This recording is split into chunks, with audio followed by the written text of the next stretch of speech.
Hi, my name is Grace. I'm a PGY1 pediatric resident. I've received so many questions on how I emerged, how my USMLE journey was. So I decided to make a few short videos here and there when I find time to be able to answer all of you, because now most of the time I'm used to like calling individuals when I get the time. But since everyone wants the information, I decided to just make this short video and just put it in one place where everyone can access it and use it to their own convenience. I know the information is out there already, and it's just up to you to like look for it. There are so many YouTube videos on how to study for USMLE, how to merge. There are also like a lot of information from Reddit, Facebook, and social media and Telegram. The information is out there. When I started, I just looked for the information on YouTube, and I knew this would be hard for me to do. But later on, I just decided to think about it and decided USMLE was the way to go for me. There are so many things to factor in when you decide the pathway you want to go through. USMLE may seem difficult, expensive, and really involving in the initial phases, and it takes a lot of emotional, psychological energy, but I think it's worth it. There are other options out there. You can choose to do PLAB. I looked at the option. I felt like it would be economical for me initially, and that was my first thought. But I looked at it and I was like, I didn't feel like I would really I really wanted to like go and still be a medical officer in a different country. I wanted to go and specialize in something that will be resourceful to me, and something that, because already being a medical officer, I used to refer most of my patients, and sometimes I used to see kids, and I wanted to like be able to have the knowledge for them at that particular time. So for me, I wanted to like go for residency. And then in terms of expenses, PLAB is cheaper, USMLE is a bit expensive. There's also Australia, which I also got to look at it, and I was like, it felt a little bit of expensive. The exams were a bit of expensive, and I also like realized it would be a bit hard for me to get a place, and I didn't want to also go and work as a medical officer again for a long time before I'm able to like get into specialty training. So USMLE was the choice I had, and during that period of time I didn't have the money that I needed to do it. But then as a medical officer, you get to save slowly and just invest as time goes by. Like, do one thing, save the money, do the next thing. You don't need to like start with everything in place. Just start. Every other thing will just flow. And the moment you start this journey, you'll realize that things just fall into place. You may don't ask so many questions about things ahead. Just start. Once you've decided this is what you want to do, just start, and everything else will fall into place. You'll meet with people. You'll be able to connect with people who will be the link between you and probably the next step. So but it's a decision worth making. Yeah. So today I'll just talk about the study resources that I used for the little time that I have remaining, and then I'll talk about how I studied and how I spaced my preparation. So the resources that are available, we have a study resources which are commonly first aid. So for me, I ordered a first aid from Amazon because I needed something I could look up to, and as someone who is used to reading from a textbook, I needed something that was concrete for me to look at, and just to always like have a resource to go to, and just to confirm a few things here and there. And it has proven to be very resourceful. I went through it. I used it during my step 1, used it for my step 2. I still use it to refer a few things here and there, and then I'll use it for my step 3. So it's a great resource. If you don't understand first aid, because it's very simplified, but then as soon as you start using it, you'll realize it's not as simplified as you think, because it has everything that you need. If you feel like there's things that you don't understand, it's better to go for Boards and Beyond. Boards and Beyond is the next resource. I felt like Boards and Beyond was the best explanation to first aid. I know there are first aid videos also, but I didn't feel like they had the information that I needed, so I decided to listen to Boards and Beyond videos, and they were very precise, and especially for physiology, renal, cardio, resp physio, and a lot of biochemistry, molecular, metabolism, cell biology, genetics, things that you don't understand in those topics. Boards and Beyond will provide you with the best explanation for those things. The other resource is Pathoma, and for Pathoma, I listened to this system-wise topics for different things: cardiology, musculoskeletal, dermatology. I went through all that. I used videos, but then there's the Pathoma text and there's Pathoma videos, so I used videos mostly. And then there's the chapter 1, 2, 3, and I think 4, 5, which are very resourceful and high yield for your exams, so I spared those ones for the last minute preparation for me. The other information resource is Sketchy Micro. It's a great resource if you feel like you're not understanding your first aid very well and you're struggling to pick things here and there. It's a good resource for memory, like visual memory, to be able to pick stuff. It's like a resource that combines, for instance, if I wanted to talk about a certain bacteria that maybe has a different color or something, there's just a way that they combine. Maybe if I wanted to talk about something that is white, they just have a way of like painting some yogurt, maybe yogurt on a mountain or something of the sort, just for someone to like look at it and it sticks. But for me, I didn't want to master that and then go and master the name of the bacteria or the name of the virus. I just wanted to master my viruses straight, in a direct way and not through other routes.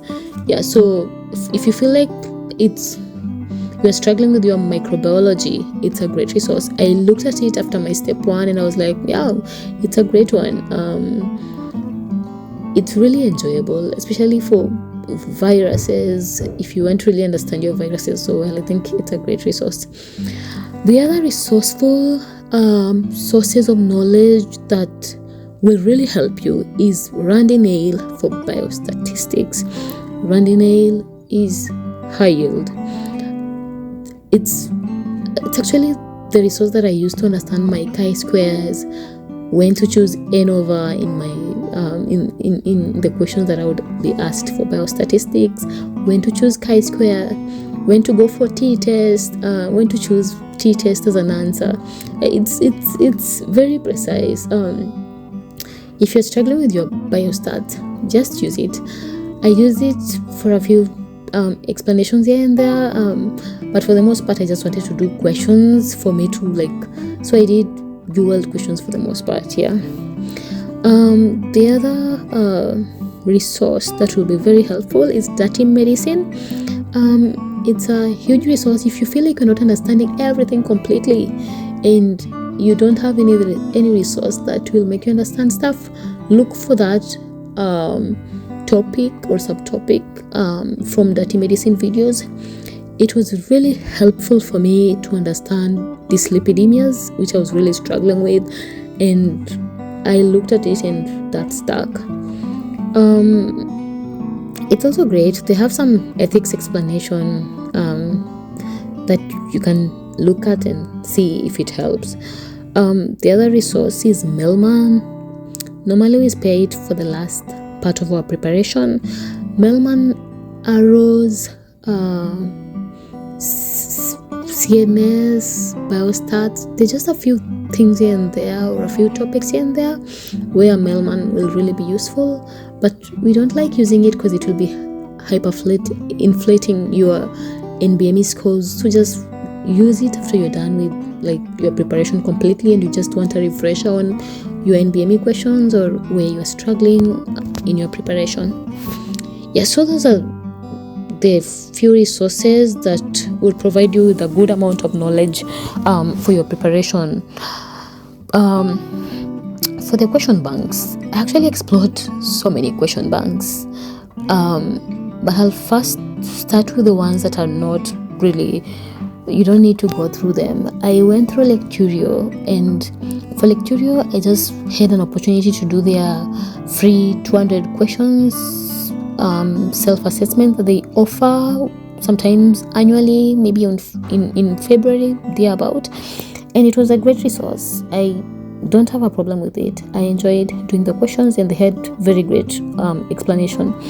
The other resource that I went through as a question bank was First Aid question bank, and it was because my study partner had a subscription of First Aid, so I was able to like view a few questions here and there. So it's a good and precise explanation of First Aid. When you use it, you'll understand your First Aid more, so it's really a great resource. The other question bank that I used, and it has like a 5-day subscription for just, if you do it faster, you can be able to like accomplish what you need from it. It's AMBOSS. AMBOSS is really great for QI, quality improvement stuff, ethics, risk factors, some biostatistic stuff, and yeah, it's really a great resource. And generally, you can just use it. If you don't want to use UWorld, you can still use AMBOSS and you'll pass. Depends on the type of, you can start with like hammer questions. They have like first, second, third, like hammer questions. 4, 5 are the like hard ones, so you can do 3, 4 and just see where you are standing. Yeah, then the other resource that is really useful, I would say it's one of the gold standards for your studying and the best Q bank for using other knowledge sources, UWorld. You have to use UWorld. So it is a set of so many questions, probably 3,000 to 4,000 questions.